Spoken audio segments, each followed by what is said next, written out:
Thaís Thriller apresenta o musicista de Big Island. Olhando fixamente para o horizonte, podia contemplar o ávido dia que se iniciava. A traneira estava abarrotada de turistas ilegais e sequer dava para ver suas obras mortas. Pela letra da embarcação, entre uma vaga e outra, mirei Big Island, ainda a algumas milhas de distância, e pensava comigo mesmo o porquê da minha equipe não ter vindo comigo nesta investigação. Éramos investigadores forenses, eles eram os melhores que tinham nesse segmento.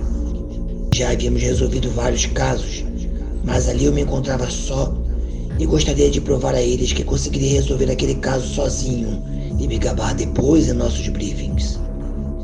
Já dentro da enseada, contemplei os recifes naturais, percebi o som pujante do motor diminuir a marcha e um apito longo parecia anunciar nossa aproximação.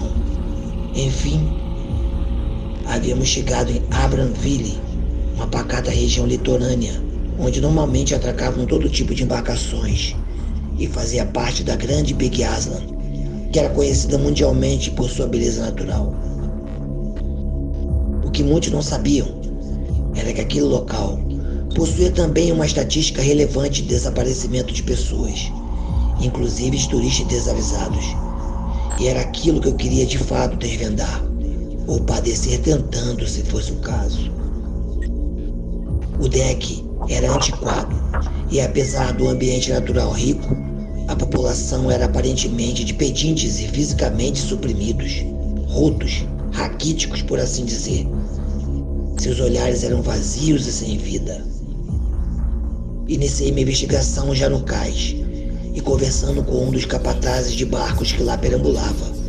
Aproveitando que foi o único que me deu a atenção devida, pedi-me um cigarro e entre uma pergunta e outra questionei-o sobre o desaparecimento das pessoas. Ele arregalou os olhos e deu um longo trago. Me falou entre dentes e baixo, observando o vai e vem das pessoas. Disse ele que o último nativo que ousara investigar por conta própria esse caso foi encontrado morto dentro de uma espécie de caixão de madeira, em forma de violoncelo. Contudo, as autoridades locais não se interessaram em resolver o caso. Quando tentei perguntar mais sobre o assunto, ele se despediu e, usando como desculpa, carregou um dos caixotes existentes no pier e desapareceu se misturando aos demais passageiros. Segui meu caminho em direção à ilha. Ao final do deck, observei um senhor em pé, trajando um terno escuro fúnebre e uma cartola desgastada. Portava consigo um Stradivarius clássico, modelo que sinceramente eu nunca havia visto. Parecia ser de outra época. Olhei-o embasbacado. Todavia, pela sinfonia que exauria seus Stradivarius. Pois nesse caso, coincidentemente eu era um amante, conhecedor, entusiasta e também colecionador de instrumentos musicais. Hobby este que atravessava gerações na minha família. Face à melodia, o ambiente parecia estar em câmara lenta, e ainda que passando ao largo e lateralmente lhe observando, fui continuando meu caminho em direção ao local onde passaria o restante do dia, e vi o som do violino se esvaindo. Quando olhei para trás, não era mais possível visualizar o músico. Ainda cruzei em lado oposto a viela litorânea, onde caminhava, mas enfim ele havia sumido, inclusive o som que proporcionava. Subindo a tal alameda, me deparei com um tipo de flat simples, porém aconchegante, que dava fundos para uma mata densa e virgem, e sua frente exuberava o mar, que inicialmente parecia apresentar uma coloração turquesa, outrora cinza. Após algum tempo no bangalô, fui explorando a área externa do local, e a cada momento a natureza me pregava peças com sua beleza. As árvores nas redondezas criavam entrelaçamentos infindáveis, e fui seguindo aquele emaranhado até saber onde tudo ia dar. Iniciei por ali mesmo minha expedição em busca de pistas que poderiam ajudar no desaparecimento das pessoas. E por ser uma cidade turística, As autoridades, como falado, não divulgavam o fato abertamente.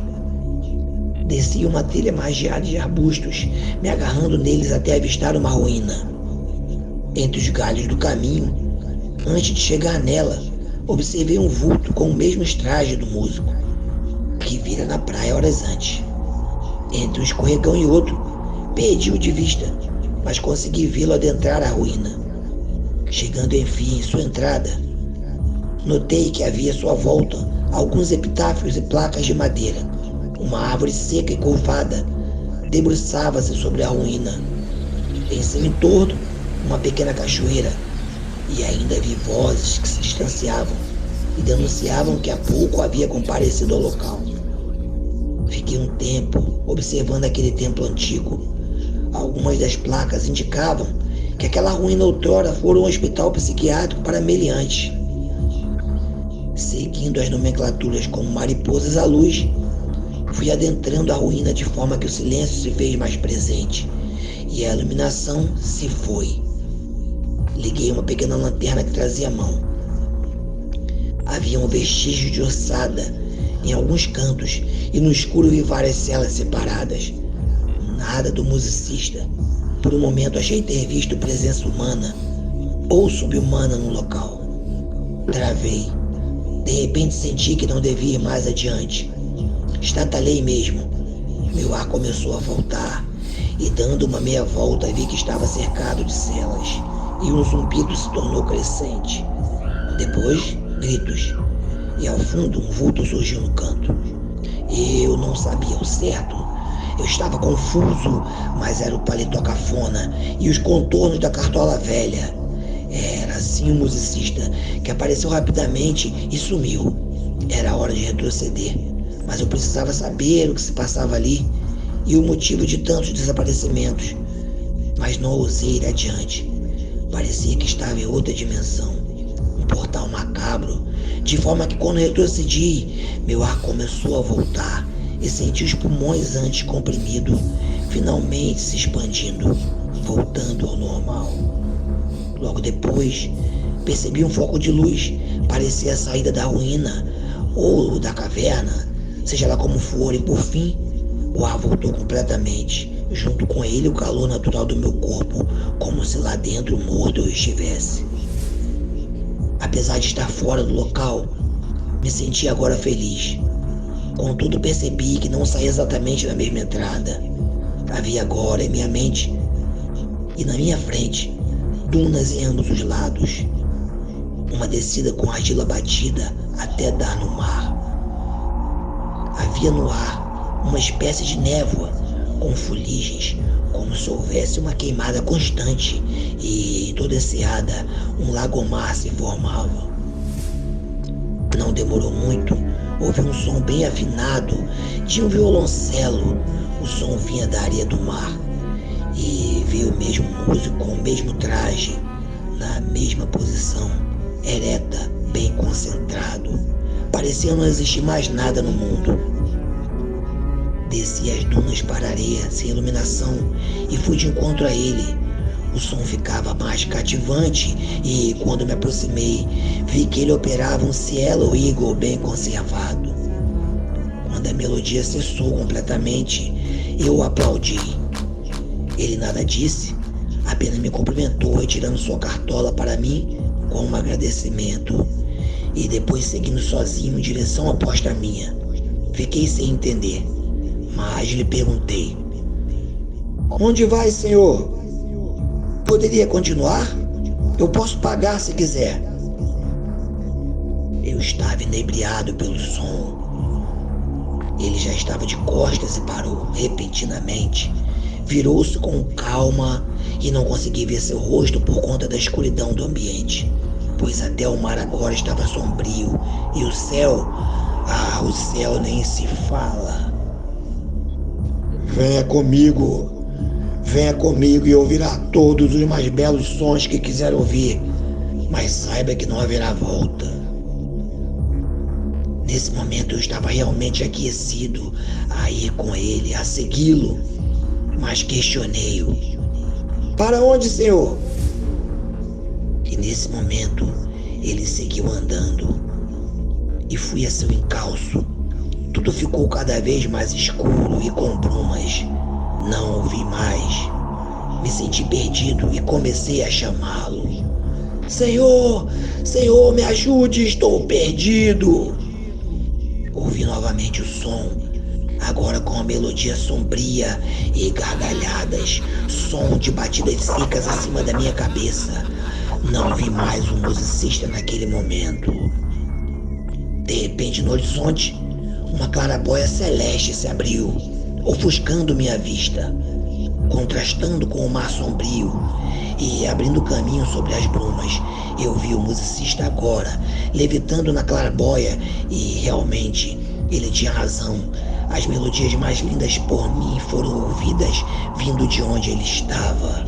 Em seu entorno, vi várias faces humanas aos seus pés, sofridas, que sob os seus próprios pés o acompanhavam aparentemente inertes. Ele agora soprava um Selmers com uma apogeadura perfeita. Meus tímpanos foram tomados e a mim ele estendeu as mãos. O sopro do saxofone permanecia e ele dizia: venha, venha, ouça o som da vida. Seja mais um a me acompanhar. Faça parte da minha orquestra. Me siga e viverá para sempre.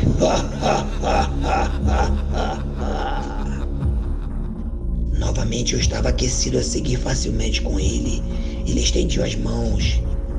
Porém seu sorriso, exageradamente debochado, me despertou.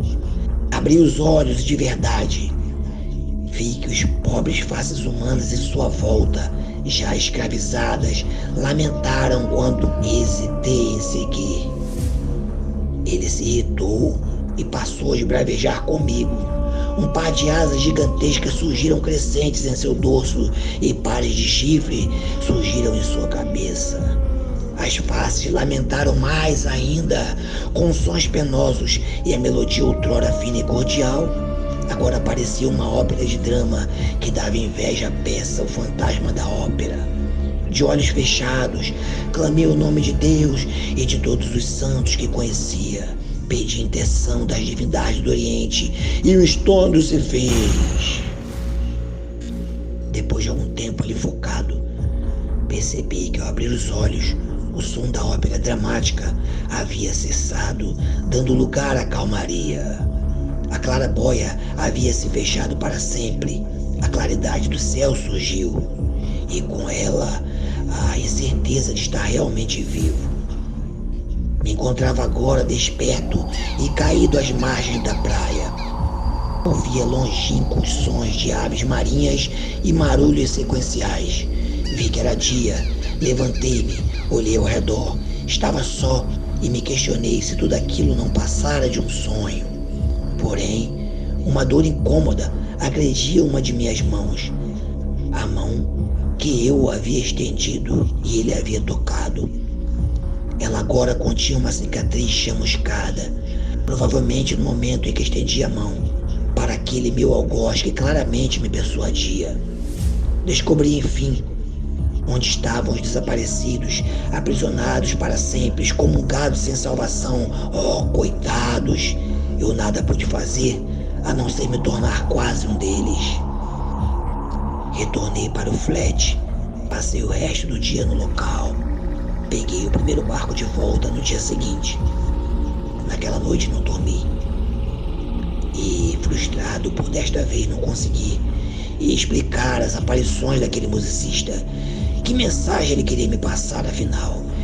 E na manhã seguinte, ao zarpar a embarcação, eu permanecia pensativo, em dúvida. Que relatório final eu passaria para minha equipe sobre a investigação? Talvez então fosse melhor negar minha ida ao local do que me classificarem de louco, ainda que eu tenha certeza do que havia acontecido e constatar a todo momento a cicatriz tão real e amarelenta que marcava para sempre a minha carne. Fim do conto.